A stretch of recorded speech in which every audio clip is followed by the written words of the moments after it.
Saya akan review terkait pekerjaan dashboard ya, dashboard Unwinner, Bitmain Unwinner seri T17E ya. T17E punya bro yang ada di Jakarta sama yang di Sukabumi. Saya unjukin karena memang kondisinya udah dikerjain sebelumnya ya, tapi nanti saya akan review. Ini sementara udah jadi dua dashboard ya. Ada dua dashboard. Yang satu punya bro yang ada di Sukabumi, yang satunya di Jakarta. Kita lihat kondisi hashnya.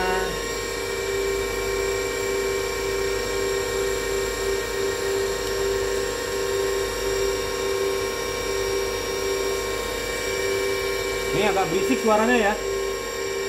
Nah, kalau T17E dia chipnya ada 76 ya, kelihatan nggak? Ada 76, maaf 78. Ada 78. Hashing yang satu di 17, yang satu di 16. Suhunya 59 sampai 70. Kalau mau lihat detailnya bisa pakai software yang dari Bitmain ya. Jadi ini kondisinya lagi running test.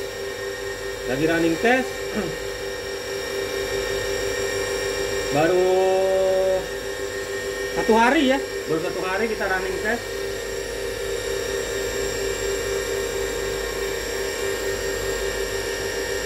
Nah, kalau yang ini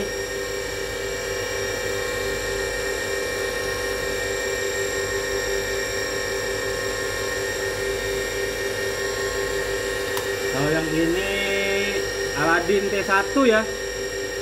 Aladin T1 kelihatan nih, baru selesai satu dashboard ya. Suhunya bagus di 53 ya. Suhunya di 53. Nah, mesinnya yang ini ya. Mesinnya yang ini satu. Nah, ini PR-nya banyak sekali nih dashboard. Ini juga dashboard. Ada di sana juga. Di ujung tuh ada S15 dari Cirebon, banyak sekali memang kerjaan. Ada S9K, ada Aladin T1. Jadi kondisinya memang kalau untuk pekerjaan miner, saya siapin waktu memang minggu ini ya. Saya siapin waktu supaya nggak terlalu berisik. Sementara mesinnya saya matiin dulu ya.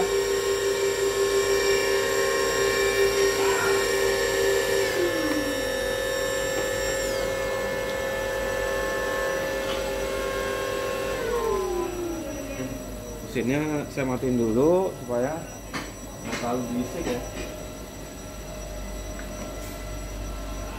Jadi nanti karena banyak sekali nih di teman-teman yang pakai pengguna asik, jadi kondisinya kalau Anda nih dashboard yang T17E ya, 78 chip. Jadi kalau kita hitung dia mulai dari sini ya, 1 2 3 4 5 6 terus begini ya, kayak ular ya, ular. Nah, dihitung itu ada 78. Nah, cara proses kerjanya supaya Anda yakin nggak ada problem. Satu kali memang capek ya, bongkar semuanya, bongkar, yakinin semua nih jalur yang kecil-kecil nih, komponen kecil-kecil nggak ada yang copot, semuanya pasang sempurna. Chip-chipnya juga, kaki-kaki chip nih bagus, nggak ada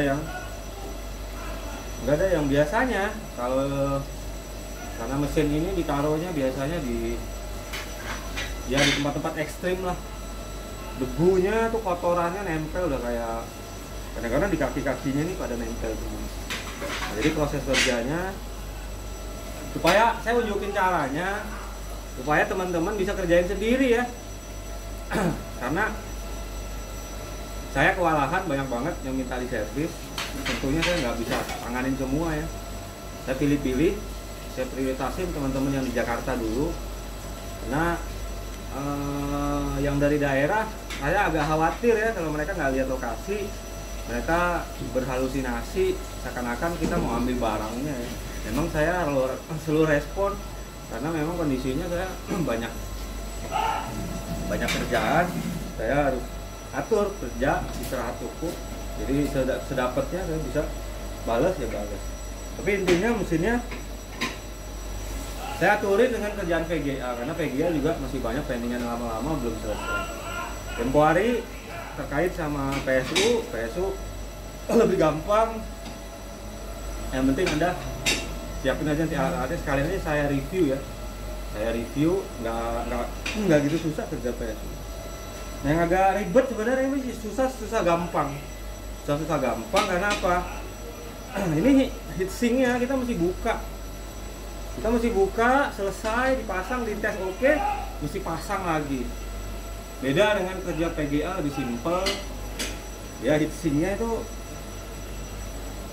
jadi heatsinknya itu selesai, heatsinknya bersih, tinggal tempel, kasih baut, lebih simple. Jadi memang kondisinya bukannya saya nggak mau kerja hasbot, tapi memang antara persiapan sampai pengecekan sampai running, prosesnya itu panjang. Kita mesti yakinin kalau kita nggak bongkar semua, agak khawatir nanti masih ada yang belum sempurna, akhirnya apa? Repeat problem, nggak sempurna. Jadi memang kerjanya kalau kita bermain di kondisi hasbot rata-rata yang datang di saya itu kebanyakan asik 0. Kenapa saya tahu asik 0? Karena di Bitpen itu ada error lognya. Kalau pakai firmware lain kita bisa cek kondisi chip mana yang problem. Jadi nanti ada, kalau untuk kerja hasbot mesti punya skema ya. Skema chip 0-nya, chip 0 itu chip 1 itu posisinya ada di mana. Jadi ini karena saya udah kerja dari start beberapa hari yang lalu ya. Kemarin saya ditemenin sama Bro R, dia datang, terus ada beberapa VGA ya. Nah, saya juga kasih unjuk. Ini ada mesin review saya udah datang ya. Ini mesin reviewnya udah datang. Kemarin kita coba VGA-nya Bro R ya. P104 kita reflow 4, work jalan 2. Jadi kondisinya itu dia beli VGA mining dari luar kota ya, bukan dari Jakarta, banyak. Kondisinya miningnya ekstrim, debuan kotor udah kayak VGA nggak terawat. Nah kondisinya dibawa lumayan banyak, sisa di saya tempo hari ada 5 kalau nggak salah. Ada 5, power masuk segala macam ada, tapi nggak mau display, bukan display sih, nggak mau heatsink ya. Nggak, di Windows itu karena dia nggak bisa ada display portnya, jadi nggak mau detect tapi tanda seru. Nah kita reflow, setting. Nah saya saranin kalau anda kerja hasbot dengan kondisi yang banyak, Anda harus punya mesin ini. Kalau nggak punya, Anda akan setengah mati kerjanya. Satu lagi,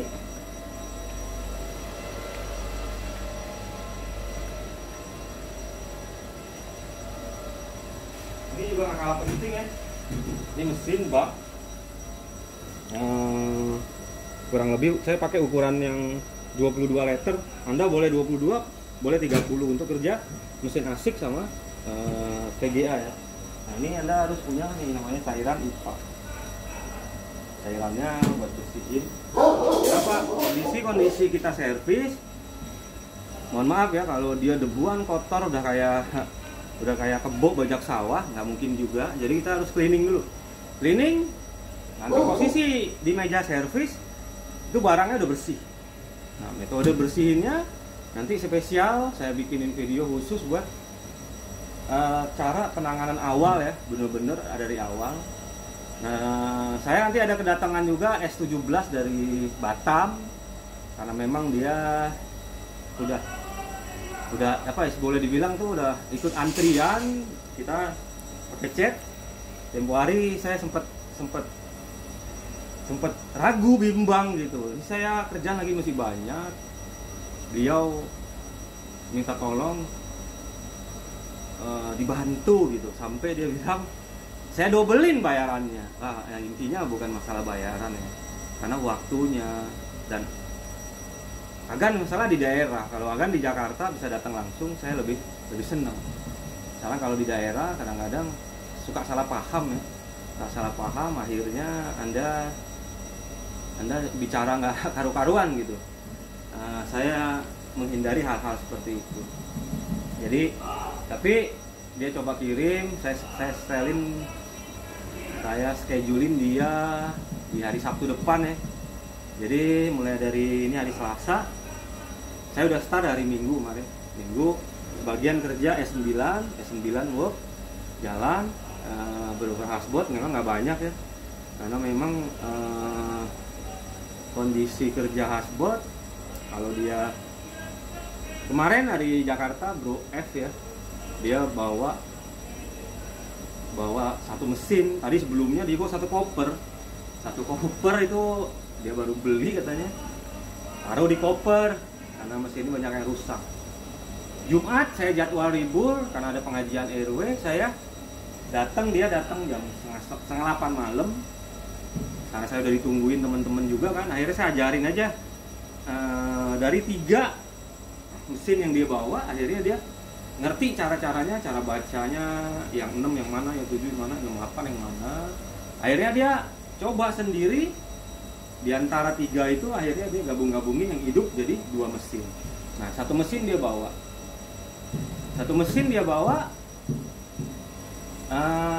semuanya problem hashboard sama control board. Saya agak curiga control boardnya juga, karena kadang-kadang dia mau hashing, kadang-kadang enggak. Karena pakai control board yang satunya yang bagus, yang saya punya tes-tesan, enggak jalan terus tanpa ada masalah. Kadang mau, kadang enggak. Nah, setelah pengecekan satu bagian power, saya ganti bagian powernya, MOSFET-nya sama PWM-nya ya, ganti satu set, jalan. Memang suhunya agak tinggi ya, suhu agak tinggi di 80-an kalau nggak salah. Kita tes, jalan sampai sekarang. Nah, sisa 2, yang satu jalur, nah yang satunya itu chip. Awalnya chip 0 saya ganti chipnya, berubah jadi ASIC 1. Nah, kalau kondisinya seperti itu, rentetan kerjanya nggak gampang, karena Anda bermain dari chip yang paling kecil dulu, chip 1 atau chip 0, ganti dulu dia satu set sampai 12. Nah, dengan kondisi chip yang banyak itu, saya saranin dia mending jangan diservis, karena biayanya ini jadi mahal. Nah, jadi ini setelah review aja, proses kerjanya saya udah start dari minggu kemarin ya. Untuk teman-teman VGA sabar, saya aturin waktu buat teman-teman asik, selesai nanti saya masuk VGA. Saya tak review sedikit ya. Jadi kondisinya kalau kita main di hardboard, cara penanganannya Anda harus teliti ya. Kondisinya ini saya udah buka. Ini ASIC 0 nih. Kalau yang 2 nyala yang tadi itu ASIC 17, yang satu 17, yang satu ASIC 0.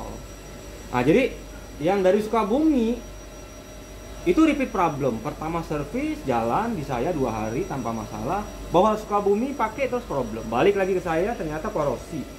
Saya rapihin korosinya, saya running test. 3 work, kedetek semuanya, udah kedetek. ASIC 78 ya. ASIC 78 kedetek jalan 2 hari, yang 2 mati. Yang 2 balik lagi ASIC 0. Nah, yang 1 masih bertahan sampai sekarang. Jadi kondisinya untuk yang ada di Sukabumi seperti itu. Untuk yang satunya lagi, Bro yang di Jakarta, memang kondisinya ASIC 0 ya, ASIC 0 2 ini ASIC 0, ini ASIC 0. Nah gimana kalau kondisinya gimana nggak ASIC 0? Ternyata solderannya itu karena mungkin saya nggak tahu ya, dia taruh gabung sama mesin-mesin banyak. Jadi akhirnya karena ini solderannya nggak sekuat timahnya S9. Jadi saya saranin ya, kalau Anda punya mesin banyak merek, usahain untuk seri-seri mesin mahal mulai dari T17, S17 ke atas, jangan pernah gabung di dalam satu ruangan dengan S9. S9 dikasih suhu sampai 90 aja dia heatsink. Karena apa? Karena dia kualitasnya luar biasa badak. Nah, ini kalau Anda pakai dia nyala di satu ruangan dengan mesin-mesin lain sekelas S9, dia akan kalah. Dia akan kalah, umurnya bisa nggak panjang. Kenapa? Satu kesatuan panasnya. Jadi saya saranin kalau memang Anda punya mesin ini, usahain bikin sekat sendiri ya. Misalnya sekat sini blok S9, sekat sini blok untuk mesin-mesin, supaya apa? Panasnya dia nggak ya, lebih safety lah, lebih safety. Supaya usahain untuk mesin-mesin ini nggak perlu di ruangan AC ya, nggak perlu di ruangan AC. Yang penting dia cukup udara in sama outnya kepisah. In ambil udara seger dari luar dingin, baru Anda pisahin udara panasnya.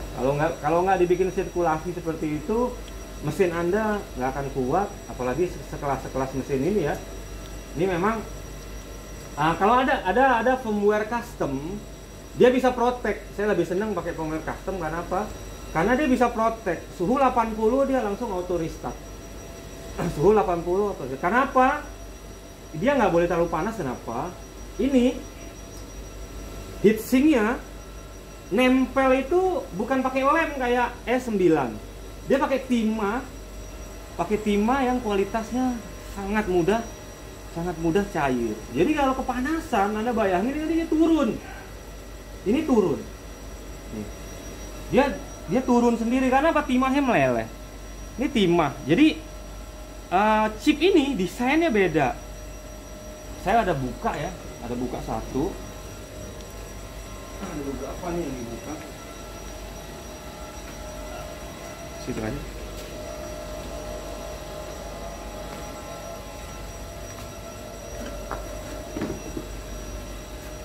Ini Anda bisa lihat ukurannya dengan S9 sama, cuman desainnya beda. Dia ini di atasnya ini buat kasih timah ini nanti buat nempel si heatsink. Nah, jadi dengan kondisi seperti ini, karena nggak mungkin apa namanya, jadi dia pakai dua kualitas timah. Yang bawah dia pakai yang timahnya agak kerasan, 183 kalau nggak salah. Kalau yang seri S9 dia kalau nggak salah 260 ya. Ini 183. Atasnya ini, yang ini dia pakai kualitas timahnya yang low temp. Nah, jadi kondisi seperti ini jangan sampai dia kepanasan. Karena kalau kepanasan nanti, kalau Anda perhatiin ya, dashboard Anda punya, Anda perhatiin ini jadi miring-miring nanti dia. Kayak ada yang turun, padahal dari pabrik itu harusnya rata gitu ya. Nah, kalau udah kepanasan nanti dia turun. Nah, jadi untuk bermain dashboard, saya review sedikit supaya nanti teman-teman punya gambaran. Satu dashboard paling bisa 1 hari dengan metode kerja seperti saya. Kalau kita main cabut-cabut sembarangan, bukan sembarangan, kita ukur, kita ganti, bisa juga seperti itu tuh lebih ringan. Tapi yang udah biasanya kalau cara kerja seperti itu, dia akan repeat problem, balik lagi. Jadi saran saya, satu kali kita overhaul aja, dipastiin semua komponen pendukung yang kecil-kecil itu semuanya nempel. Karena ASIC 0 itu penyebabnya bisa dari chip, bisa dari power, Nah ini kalau chip bekasnya S9 yang beda ya. Ini sama ukurannya. Kita bisa pakai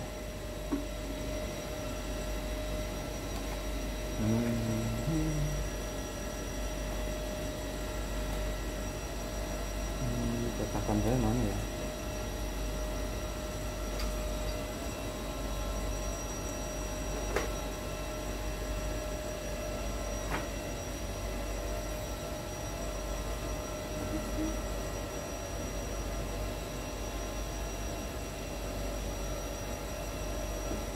Jadi kalau ini cetakannya kita bisa pakai sama kok, kaki-kakinya sama.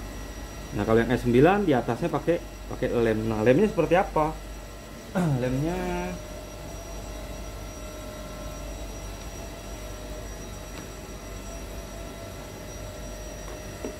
ini ya.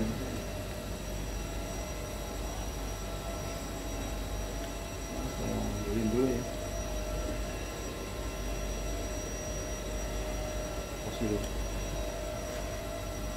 Nah ini contoh lem untuk yang kalau ngerjain seri-seri S9 ya, S9, Aladin, pokoknya yang pakai lem ya, yang pakai lem. Anda pakai lemnya ini, jangan pakai lem yang lain ya. Nah ini stensilnya, jadi kalau misalnya Anda bermain dengan chip bekas atau chip baru, Anda pastiin pakai, kasih dia kaki-kakinya sempurna. Anda butuh stensil. Nah, jadi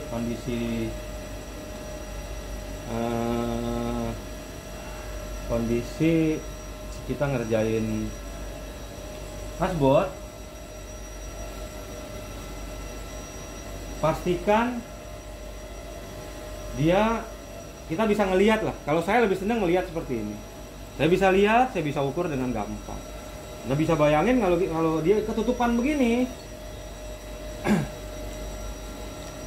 Kita nggak bisa lihat secara sempurna kondisi chipnya, kaki-kakinya gitu ya. Memang kerjanya agak capek. Jadi kalau ASIC 0 nanti Anda bisa bermain di ini ya. ASIC 0 tuh bisa disebabin power. Nah ini MOSFET-nya TPHR 8504PL ya. Terus nah ini penting juga ya. Ini penting juga. Ini kalau nggak salah MP1517. Nah, ini kayak regulator. Nah, jadi kalau ASIC 0 Anda pastiin tegangan masuk dulu. Udah pastiin tegangannya masuk. Bagian power jalan, baru Anda tinggal masuk ke pengecekan chip. Kalau di Bitmain ya, Bitmain atau Unminer, saya senangnya apa? Dia ada error-lognya. Dengan error-log itu membantu kita, dia kasih tahu problemnya itu di mana. Misalnya kondisinya ASIC 0 gitu ya. Nah, ASIC 0 berarti kita bermain dulu di seputaran power masuk, baru bermain di seputaran chip. Ganti chip 0-nya. Chip 0-nya kalau yang seri T17-nya ada di sini. Ini 0, 1, 2, 3, 4, 5, 6, 7, 8, 9, 10, 11, 12 gitu ya. Muter dia sampai nanti ketemu di 78. Kalau udah 78 dia bisa hashing. Ada ini S15, rata-rata S15. Ini kondisinya hashboardnya ASIC 66. ASIC 66, PR kita tinggal sedikit lagi ya. Cuman beresin dulu. Karena antri ini udah lama saya baru sempat kerjain masuk ke ASIC. Pelan-pelan saya urai karena memang kondisinya Bitcoin lagi bagus ya. Lagi bagus, mesin-mesin yang istilahnya yang lama-lama juga mereka berusaha untuk servis.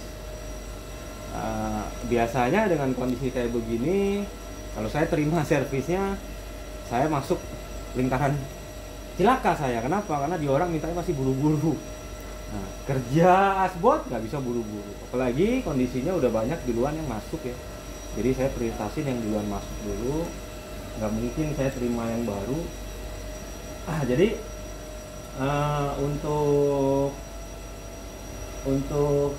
untuk main di di dashboard biar Anda punya bayangan ya, biar Anda punya bayangan metode kerjanya di saya seperti apa. Karena tiap teknisi punya cara tersendiri ya, punya cara masing-masing. Nyamannya mereka seperti apa. Jadi nyamannya saya harus buka. Saya harus buka. Nah, kondisi udah dibuka gini, kita bisa reflow. Kasih dia flow. Kasih dia bersihin dulu semua ya, bersihin sampai ini nanti kasih dia flow. Masuk ke mesin. Mesin reflow di setting panasnya berapa suhunya. Gitu kan? Sesuaiin, beda-beda. Kalau ini cukup di 200. Di 200 dia udah timah-timahnya pada meleleh, cair, dia bisa nempel sempurna lagi. Nah, kalau seri-seri S9 Aladin pakai dia lebih panas. Jadi kondisinya karena beberapa saya udah kerjain jalan, nah nanti tinggal ini baru saya pengecekan buka ya. Nanti sekalian yang ini memang saya tinggalin, belum saya buka karena saya mau Anda bisa lihat nanti ya proses bukanya seperti apa. Jadi saya kasih tahu proses kerjanya supaya nanti Anda yang di daerah coba ya, punya waktu kerjain aja sendiri. Kerjain sendiri dengan metodenya. Misalnya Anda lihat kalau Bitman itu bisa lihat error lognya, rusaknya di chip berapa. Saya seneng pakai ini karena bawahnya dia bisa lebih cepat ya, agak panas. Cuman kalau main di seri S17, T17 yang pendinginnya itu chipnya pakai ya, chipnya atasnya pakai timah ya. Jangan terlalu panas ya, takut nanti malah keangkat sama chip-chipnya. Jadi kalau cukup di 360-an. Cukup di 360-an.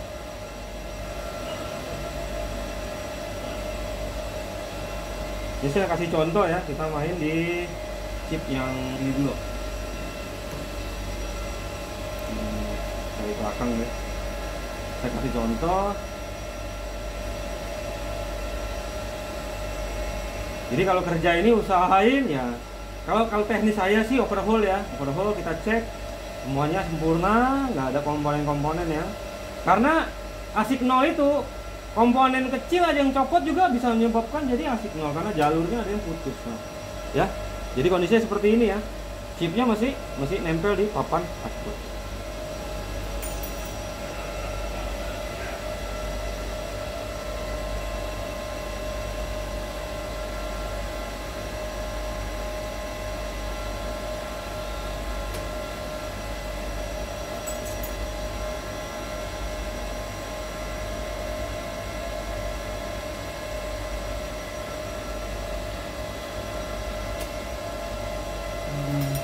Seperti ini.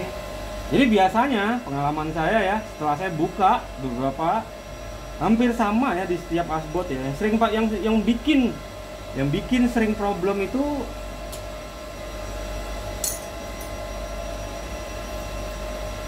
nanti ya, sebentar ya. Saya kasih tahu daerah-daerahnya aja supaya Anda bisa lebih gampang analisanya nanti.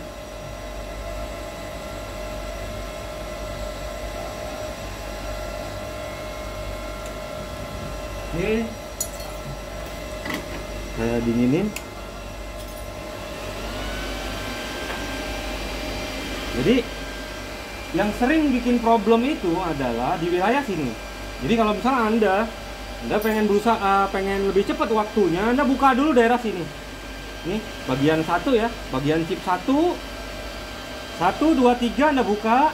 Yang atas juga sama, 1 2 3 Anda buka. Anda lihat semuanya. Yang tengah biasanya jarang problem yang tengah, kecuali dia ada kesusupan sesuatu. Misalnya ya, misalnya remah-remah saya pernah dapat kasus dia nyangkut di sini tengah-tengah chip ini. Nyangkut jadi kayak short. Remah-remah bahannya itu kayak begini. Dia pakai selongsongan ya. Selongsongan ini kan modelnya kayak apa ya, pengantar listrik ini. Dia kayak Ini. Nah, remah-remah ini masuk ke sedot, akhirnya nyangkut di dalam papan asbot. Jadi antara chip satu dengan yang lainnya itu ada terjadi short.